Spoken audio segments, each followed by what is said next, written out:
Hello friend, आज हम देखेंगे पंचायती राज। हमारे यहाँ पंचायती राज व्यवस्था कैसे की गई और इनका कॉन्सेप्ट आया तो कैसे आया, ये हम लोग आज की क्लास में कवर करेंगे। ओके, तो बात करते हैं वैदिक काल की। तो वैदिक इसकी हिस्ट्री बात करते हैं, पंचायती राज का वैदिक इतिहास क्या रहा है, ऐतिहासिक क्या महत्व रहा है, इतिहास में कैसा इसका रोल रहा है। तो वैदिक काल की बात करें तो वैदिक काल से ही एक शब्द का, पंचायतन शब्द का हमको जिक्र मिलता है। पंचायतम, ओके, वैदिक काल से ही हमको पंचायतन शब्द का जिक्र मिलता है। आगे जब ये और दूसरे काल हुए, जैसे ऋग वैदिक काल हुए, महाकाव्य का काल जैसे रामायण महाभारत, इस समय में भी अलग अलग जगहों पे अलग अलग तरह के नाम यूज़ किए जाते थे समितियों के लिए। एक्चुअली अगर मैं बात करूँ तो पंचायत क्या होता है, पंचायत क्या होता है, हमारे यहाँ सबसे छोटी इकाई जो होती है शासन करने की, वो होती है पंचायत। गांव लेवल, जो ग्राम लेवल होती है, जो सबसे छोटा इकाई होता है ग्राम, उस ग्राम के जो सदस्य होते हैं वो छोटी छोटी प्रॉब्लम्स को रिजॉल्व करने के लिए अपनी एक समिति का निर्माण करते हैं, जिसको हम पंचायत का आज नाम देते हैं। वैदिक कालों में भी ऐसा ही किया जाता था। गाँव में छोटी समितियाँ बनाई जाती थी, जिसमें जो विशिष्ट लोग थे, विशिष्ट वृद्धजन जो थे, वो अपनी समितियों के थ्रू लोगों की प्रॉब्लम को रिजॉल्व करते थे। ठीक है, तो यहाँ पे वैदिक काल में पंचायतन शब्द का जिक्र मिलता है। वहीं पर ऋग वैदिक काल की बात करूँ, ऋग वैदिक काल की बात करूँ तो ऋग वैदिक काल में हमको सभा और समिति करके दो वर्ड सुनने मिलते हैं, सभा एवं समिति। ओके, सभा समिति करके दो शब्द सुनने को मिलते हैं। तो इस तरीके से ऋग वैदिक काल में भी पंचायत का प्रभाव हुआ करता था, पंचायतों का प्रयोग हुआ करता था। ठीक है, ठीक, ओके, आगे चलते हैं। अगर मैं रामायण काल की बात करूं, ठीक है, रामायण और महाभारत काल की बात करूं, तो रामायण काल में पुर और जनपद करके दो वर्ड्स का ही प्रयोग किया जाता है। अगर मैं बात करूं तो अभी भी ऐसे बहुत सारे हमारे यहाँ के गांव या शहर होते थे, नगर है जिसमें पुर लगा हुआ है, जैसे कि रायपुर, रतनपुर, राइट। तो यहाँ पे पुर का मतलब होता है नगर, ठीक है, और जनपद जो होती है वो गांव गांव होते थे, ग्राम होते थे। ठीक है, अगर महाभारत काल की बात करूँ, महाभारत काल में, तो महाभारत काल में ग्रामिक, ठीक है, ग्रामिक शब्द का प्रयोग किया जाता था, ग्रामिक, ओके, ग्रामिक। और साथ ही साथ महाभारत काल में जो है 10, 100 और 1000 गाँव के जो मुखिया होते थे उनको अलग अलग नामों से पुकारा जाता था। जैसे 10 जो गाँव के अध्यक्ष जो होते थे उसको दशय बोलते थे, 100 ग्राम के जो अध्यक्ष होते थे उसको बोलते थे शतग्राम, शतग्राम अध्यक्ष बोलते थे। ठीक है, और वहीं पर 1000 ग्रामों की जो ग्रामपति, जो गांव के अध्यक्ष होते थे उसको हम लोग ग्रामपति बोलते थे। ठीक है, तो इस तरीके से महाभारत काल में भी अलग अलग जगहों पे अलग अलग गाँवों के अधिपति बनाए गए थे और उनका नाम अलग अलग तरीके से पुकारा जाता था। प्राचीन काल की में, और अगर मैं बात करूँ कौटिल्य के ज़माने की, चंद्रगुप्त के ज़माने की, है ना, तो कौटिल्य के समय में भी क्या किया जाता था, विशिष्ट लोग होते थे, विशिष्ट वृद्धजन होते थे, जो एक्सपीरियंस लोग होते थे, विशिष्ट वृद्धजन, ठीक है, इनके समूहों को हम एज अ पंचायत बोल सकते हैं, क्योंकि उस टाइम पे जो फैसले लिए जाते थे एक समूह पे के द्वारा, एक विशेष समूह के द्वारा फैसले लिए जाते थे। ठीक है, तो यहाँ पे वृद्धों या फिर विशिष्ट वृद्ध जो होते थे, वृद्धजन थे, ठीक है, वृद्धजन थे, उनके समूहों के द्वारा समूह बनाए जाते थे पंचायत निर्माण करने के लिए। ठीक है, आगे अगर मैं मध्यकाल की बात करती हूँ तो मध्यकाल में राज्यों या प्रांतों को डिवाइड किया गया था, प्रांतों को विभाजित किया गया था। ठीक है, विभाजित किया गया था। तो ये विभाजन के टाइम पे भी 3 महत्वपूर्ण प्रशासन के अधिकारी हुआ करते थे। ठीक है, जिसमें 3 लोग थे, जैसे कि प्रशासन के मुकद्दम बोलते थे इसको, प्रशासनिक मुकद्दम। ठीक है, जो दूसरा बोलते थे वो राजस्व विभाग का होता था, राजस्व विभाग, जिसके जो हेड होते थे उसका बोलते थे पटवारी। ठीक है, मध्यकाल की बात कर रहे हैं हम लोग, ये है ना। और उसके बाद जो भी पंच, जो सबसे छोटे लेवल के लोग होते थे, पंचों का जो भी विवाद होता था उसको सॉल्व करने के लिए हमारे पास चौधरी हुआ करते थे। ठीक है, तो ये मध्यकाल में 3 तरह के पोस्ट बना दिए गए थे, 3 तरह के लोग बना दिए गए थे जो गाँव के लेवल की प्रॉब्लम्स को रिजॉल्व करते थे। जैसे प्रशासनिक मुकद्दम हो गया, राजस्व विभाग के लिए पटवारी हो गया, पंचों का विवाद रिजॉल्व करने के लिए चौधरी हो गया। ठीक है, उसके बाद बात करते हैं ब्रिटिश काल की। तो ब्रिटिश काल में ये चीज़ जो है ज़्यादा मायने तब रखती है जब हमारे यहाँ डिसेंट्रलाइजेशन विकेंद्रीकरण जो है, जब स्टार्ट हो रहा था उस टाइम पर से ये जो चीज़ें हैं ज़्यादा सामने आई। पंचायती राज या पंचायत का महत्व जो है डिसेंट्रलाइजेशन के बाद ज़्यादा अच्छे से समझ आती है। हमारे यहाँ डिसेंट्रलाइजेशन 1861 के करीब स्टार्ट हुआ था, ठीक है। तो यहाँ पर से 1870 में जो लॉर्ड मेयो था ना, लॉर्ड मेयो, ओके, उनके द्वारा शहरी नागरिकता के बारे में एक अवधारणा पेश की गई, ठीक है। किसके किसके द्वारा? लॉर्ड मेयो के द्वारा एक शहरी धारणा दी गई है। शहरी नगर पालिका की अवधारणा, नगर पालिका की अवधारणा दी गई। यहाँ से पंचायती राज का महत्व जो है लॉर्ड मेयो के समय से ये चालू हुई। इन्होंने एक शहरी नगर पालिका की अवधारणा उन्होंने पेश की। उसके बाद इनके ही नक्शे कदम पे चलते हुए 1882 में लॉर्ड रिपन, जिसको हम जानते हैं पंचायती राज के लिए के जनक के तौर पे जानते हैं। किसको? लॉर्ड रिपन को पंचायती राज के जनक के तौर पे जानते हैं। इन्होंने मेयो की रास्ते में चलते हुए पंचायती राज में लोकतांत्रिक ढांचा इन्होंने तैयार किया, इसीलिए शायद इनको जनक के नाम पे भी जाना जाता है, ठीक है।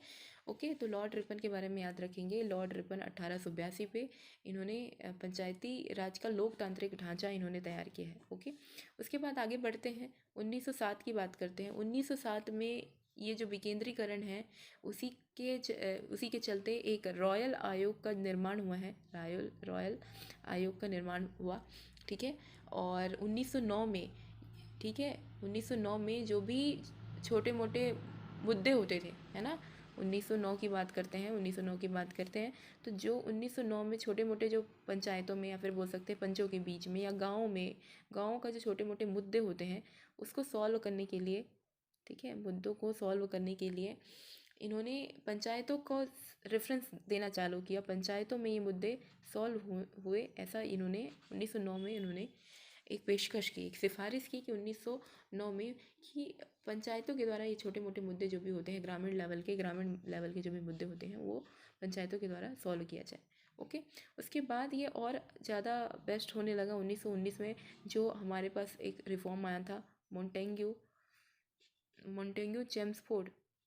चेम्सफोर्ड जो रिफॉर्म आया था। इसके बाद ये ज़्यादा और अच्छे से ये लागू होने लगा, क्योंकि जो हमारे पास जो इंडियन रिप्रेजेंटेटिव थे, भारतीय जो मंत्री बोलना चाहिए या रिप्रेजेंटेटिव बोलना चाहिए, ये ग्रामीण मुद्दे इनके हाथों में अब इनको हैंड ओवर करने लग गए हैं कि इनके द्वारा अब जो है पंचायत लेवल या जो लो लेवल है, जो गांव के लेवल है, ठीक है, लोकल लेवल, उस पर जो भी प्रॉब्लम्स आती है ये भारतीय मंत्री इसको हैंडल करेंगे, ओके। अब आगे बात करते हैं 1925 की। 1925 जो है बड़ा इंपॉर्टेंट ईयर हो जाता है, क्योंकि 1925 के बाद हमारे पास रूल्स बनने चालू हो गए। 1925 में 8 जो प्रांत है उसमें पंचायत अधिनियम पारित हो गया। पंचायत रिलेटेड जो अधिनियम होता है, अधिनियम पारित कर दिया गया। और 1926 में पंचायत संबंधी 6 प्रांतों के लिए पंचायत संबंधी नियम भी बन गए। पंचायत संबंधी लॉ बोलना चाहिए, पंचायत संबंधी लॉ या कानून जो है बनाया गया, राइट, ठीक है। उसके बाद आते हैं 1935 की। 1935 जब हमारे पास GOI के टाइम पे की बात करते हैं, तो यहाँ पर दो स्तरीय पंचायत की सिफारिश की गई, पंचायत की व्यवस्था की गई, ठीक है, पंचायत की व्यवस्था कर दी गई, ठीक। 1935 में गवर्नमेंट ऑफ इंडिया एक्ट आया जिसमें 2 स्तरीय पंचायत की व्यवस्था की गई। और इसी के बाद हम लोग देखते हैं, इसी के बाद हमारे पास कॉन्स्टिट्यूशन बना, ठीक है। 1935 के बाद हमारा इंडिपेंडेंस टाइम आया। इंडिपेंडेंस जो इंडिया का भारत जो है स्वतंत्र हुआ। उसके बाद जो है हमारे संविधान बनाए गए, और संविधान बनाए गए तो आर्टिकल 40 में पंचायत के बारे में बताया गया। पंचायत का एक उल्लेख किया गया है DSDP में, हम जानते हैं, है ना। यहाँ पे आर्टिकल 40 है DSDP का, DSDP है ना, नीति निर्देशक तत्व है, हम जानते हैं। तो नीति निर्देशक तत्व में आर्टिकल 40 में पंचायत का उल्लेख किया गया। वहीं आर्टिकल 246 जो हम अपकमिंग डे से पढ़ेंगे कि इसके डिफरेंट कैटेगरीज है, ABCD करके, क ख ग घ करके, है ना। तो 1946 में अब फाइनली इनका कानून बनाया गया कि पंचायत संबंधी कानून जो है आर्टिकल 46 में डाला गया, ठीक है। और कहा गया कि इनका चुनाव, पंचायतों का चुनाव जो है राज्य विधान मंडल करेगी, विधान मंडल के द्वारा इसका चुनाव किया जाएगा, राइट। तो इतना जो है हिस्टोरिकल बैकग्राउंड रहा है कि कैसे वैदिक काल में पंचायत शब्द का प्रयोग किया जाता था। उसके बाद ऋग वैदिक काल आया जिसमें सभा और समिति जो है इसका प्रयोग किया गया। उसके बाद देखते हैं रामायण काल में तो पुर और जनपद करके नगर और ग्राम के कॉन्सेप्ट को बताया गया है। महाभारत काल में ग्रामिक कहा गया, जहाँ पर 10 गाँव का समूह, 100 गाँव का समूह और 1000 गाँव के समूह को अलग अलग नामों से बुलाया जाता था उनके अध्यक्षों को। जैसे 10 गाँव के जो अध्यक्ष होते हैं उसको दशाएँ बोलते थे, 100 गाँव का जो अध्यक्ष होते हैं उसको शतग्राम अध्यक्ष बोलते थे, 1000 गाँव के पति को ग्रामपति बोला जाता था। ओके, ना बात करते हैं कौटिल्य के समय की। तो कौटिल्य में एक विशिष्ट वृद्धजन का समूह बनाया जाता था जो क्या करते थे, गांव लेवल की जो भी प्रॉब्लम्स होती थी उसको रिजॉल्व करते थे। मध्यकाल में प्रांतों का जब विभाजन हुआ उसके बाद 3 अलग अलग प्रमुख पोस्ट बनाए गए जिसमें प्रशासनिक, मुकद्दम, राजस्व विभाग के जो हेड होते थे उसको पटवारी और पंचों का विवाद रिजॉल्व करने वाले जो भी व्यक्ति थे उसको चौधरी बोला गया, ठीक है। उसके बाद ब्रिटिश काल की बात करते हैं तो ब्रिटिश काल में डिसेंट्रलाइजेशन होने लगा, तभी हमारे पास पंचायतों का कॉन्सेप्ट खासकर ज़्यादा है। 1861 में डिसेंट्रलाइजेशन हुआ। उसके बाद बात करते हैं 1860 की।